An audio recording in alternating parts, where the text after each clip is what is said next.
Hi everyone, my name is Joey Su, and I am here to briefly introduce the future of nuclear energy. When people think about nuclear energy, the first thing that comes to their mind is mushroom cloud. They think about all the nuclear bombs and nuclear power plants we have. So, for example, they'll think about Fat Man and Little Boy when they were dropped over Nagasaki and Hiroshima.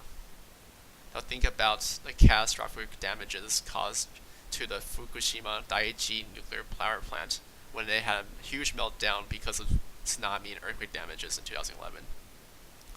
So they'll think about all the radiation nuclear waste these plants will create. But how many people understand or know about the powers of nuclear fusion? So nuclear fission is what we all know or have seen from nuclear powers, and this is where you see from atomic weapons and nuclear power plants. They all use fission, and that what happens in fission is a large element such as uranium or plutonium is split into two or smaller ones, thus releasing a lot of energy. Fusion is the opposite. It is the most basic form of energy in the universe, and it powers the sun and all the stars. And what happens is two or smaller atoms will come and fuse into a larger one.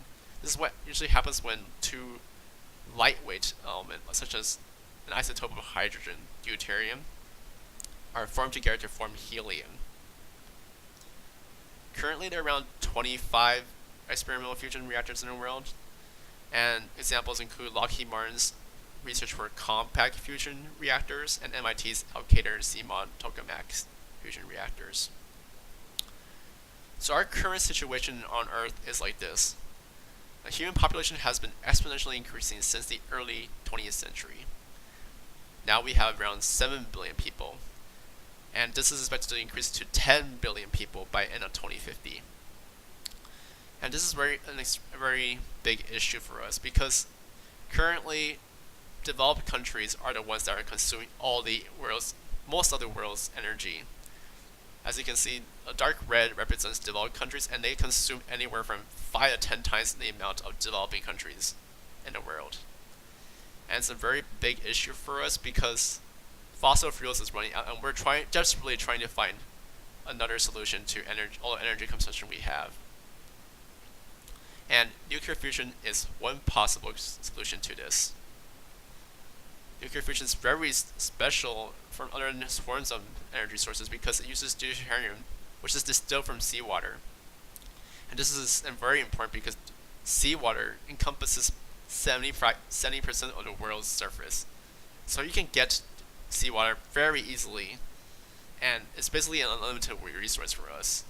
So as a result, fuel costs for fusion reactors will be so cheap, so much cheaper than fossil fuels or nuclear fission plants, which requires uranium and plutonium, which is very rare.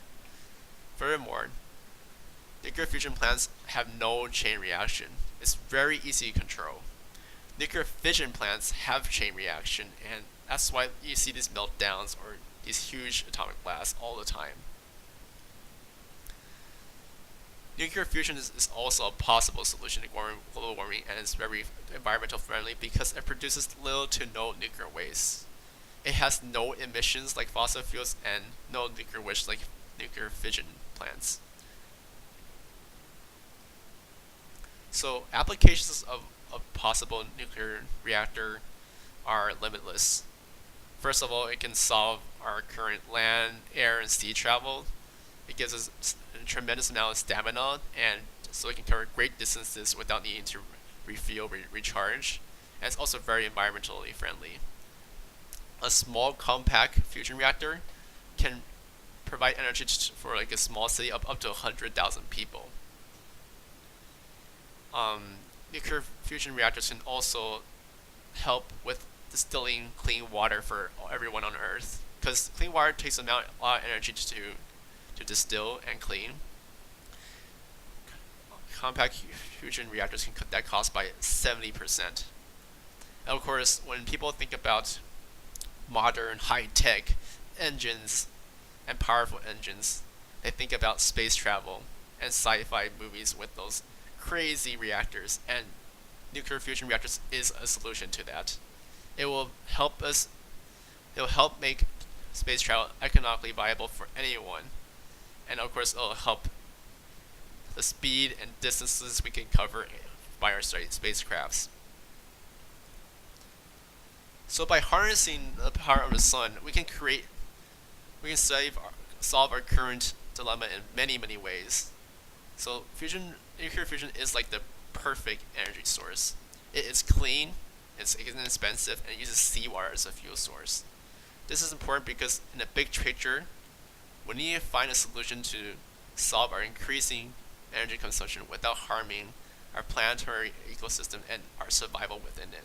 So we can solve the energy crisis, we can save the environment, and we can bring about the next big technological evolution. The first commercial fusion energy reactor is expected to be online around 2050. And that concludes my presentation. I hope you all now understand the impact nuclear fusion will have on all of us and how it can save our Earth.